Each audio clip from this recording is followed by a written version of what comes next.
யோசுவா 18ஆம் அதிகாரம். இஸ்ரவேல் புத்திரரின் சபை எல்லாம் சீலோவிலே கூடி அங்கே ஆசரிப்பு கூடாரத்தை நிறுத்தினார்கள். தேசம் அவர்கள் வசமாயிற்று. இஸ்ரவேல் புத்திரரில் தங்கள் சுதந்திரத்தை இன்னும் பங்கிட்டு கொள்ளாத 7 கோத்திரங்கள் இருந்தது. ஆகையால் யோசுவா இஸ்ரவேல் புத்திரரை நோக்கி, உங்கள் பிதாக்களின் தேவனாகிய கர்த்தர் உங்களுக்கு கொடுத்த தேசத்தை சுதந்தரித்து கொள்ள போகிறதற்கு நீங்கள் எந்த மட்டும் அசதியா இருப்பீர்கள்? கோத்திரத்திற்கு 3 மனுஷரை தெரிந்து கொள்ளுங்கள். அவர்கள் எழுந்து புறப்பட்டு தேசத்திலே சுற்றி திரிந்து அதை தங்கள் சுதந்திரத்திற்கு தக்கதாக விவரமாய் எழுதி என்னிடத்தில் கொண்டு வரும்படி அவர்களை அனுப்புவேன். அதை 7 பங்காக பகிர கடவர்கள். யூதா வம்சத்தார் தெற்கே இருக்கிற தங்கள் எல்லையிலும், யோசேப்பு வம்சத்தார் வடக்கே இருக்கிற தங்கள் எல்லையிலும் நிலைத்திருக்கட்டும். நீங்கள் தேசத்தை 7 பங்காக விவரித்து எழுதி இங்கே என்னிடத்தில் கொண்டு வாருங்கள். அப்பொழுது இவ்விடத்திலே நம்முடைய தேவனாகிய கர்த்தருடைய சந்நிதியில் உங்களுக்காக சீட்டு போடுவேன். லேவியருக்கு உங்கள் நடுவே பங்கில்லை. கர்த்தருடைய ஆசாரிய பட்டமே அவர்கள் சுதந்திரம். காத்தும் ரூபனும் மனாசேயின் பாதி கோத்திரமும் யோர்தானுக்கு அப்புறத்திலே கிழக்கே கர்த்தரின் தாசனாகிய மோசே தங்களுக்கு கொடுத்த தங்கள் சுதந்திரத்தை அடைந்து தீர்ந்தது என்றான். அப்பொழுது அந்த மனுஷர் எழுந்து புறப்பட்டு போனார்கள். தேசத்தை குறித்த விவரம் எழுத போகிறவர்களை யோசுவா நோக்கி, நீங்கள் போய் தேசத்திலே சுற்றி திரிந்து அதன் விவரத்தை எழுதி என்னிடத்தில் திரும்பி வாருங்கள். அப்பொழுது இங்கே சீலோவிலே கர்த்தருடைய சந்நிதியில் உங்களுக்காக சீட்டு போடுவேன் என்று சொன்னான்.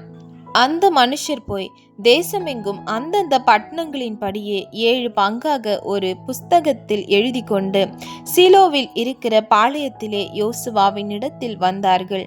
அப்பொழுது யோசுவா அவர்களுக்காக சீலோவிலே கர்த்தருடைய சந்நிதியில் சீட்டு போட்டு அங்கே இஸ்ரவேல் புத்திரருக்கு தேசத்தை அவர்கள் பங்கு வீதப்படி பங்கிட்டான். பென்யமீன் புத்திரருக்கு அவர்களுடைய வம்சங்களின்படியே அவர்களுடைய கோத்திரத்துக்கு சீட்டு விழுந்தது. அவர்கள் பங்கு வீதத்தின் எல்லையானது யூதா புத்திரருக்கும் யோசேப்பு புத்திரருக்கும் நடுவே இருந்தது.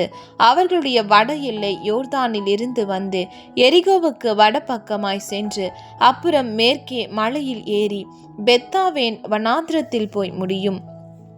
அங்கே இருந்து அந்த எல்லை பெத்தேல் ஆகிய லூசுக்கு வந்து லூசுக்கு தென்பக்கமாய் போய் அதரோத் அதாருக்கு தாழ்வான பெத்தோரோனுக்கும் தெற்கே இருக்கிற மலை அருகே இறங்கும்.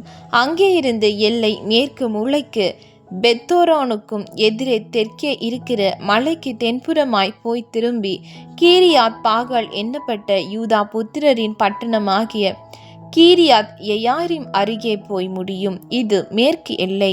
தென் எல்லை கீரியாத் எயாரிமின் முடிவில் இருக்கிறது. அங்கே இருந்து எல்லை மேற்கே போய் நெப்தோவாவின் நீரூற்றுக்கு சென்று அங்கே இருந்து ராட்சதரின் பள்ளத்தாக்கில் வடக்கே இருக்கிற இன்னோமுடைய குமாரரின் பள்ளத்தாக்குக்கு எதிரான மலை அடிவாரத்திற்கு இறங்கி அப்புறம் தெற்கே எபூசியருக்கு பக்கமான இன்னோமின் பள்ளத்தாக்குக்கும் அங்கே இருந்து என்ரோகேலுக்கும் இறங்கி வந்து வடக்கே போய் என்செமேசுக்கும் அங்கே இருந்து அத்தும்மி மேட்டுக்கும் எதிரான கெலிலோத்திற்கும் அங்கே இருந்து ரூபன் குமாரனாகிய போகனின் கல்லினிடத்திற்கும் இறங்கி வந்து அரபாவுக்கு எதிரான வடபக்கமாய் போய் அரபாவுக்கு இறங்கும். அப்புறம் அந்த எல்லை பெத் ஓக்லாவுக்கு வடபக்கமாய் போய் யோர்தானின் முகத்வாரத்திற்கு தெற்கான உப்பு கடலின் வடமுனையிலே முடிந்து போம். இது தென் எல்லை. கிழக்கு புறத்தின் எல்லை யோர்தானே. இது பென்யமின் புத்திரருக்கு அவர்களுடைய வம்சங்களின்படி சுற்றிலும் இருக்கிற எல்லைகளுக்குள்ளான சுதந்திரம்.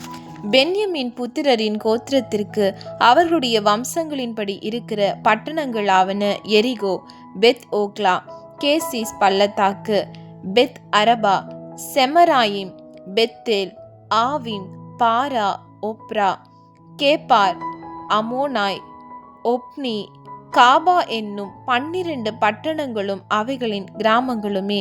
கிபியோன், ராமா, பேரோத், மிஸ்பே, கெப்பீரா, மோத்சா, ரெக்கேம், இர்பெயேல், தாராலா, சேலா, ஏலேப், எருசலேமாகிய எபூசி, கிபேயாத், கீரேயாத் என்னும் 14 பட்டணங்களும் அவைகளின் கிராமங்களுமே. பென்யமீன் புத்திரருக்கு அவர்கள் வம்சங்களின்படி இருக்கிற சுதந்திரம் இதுவே.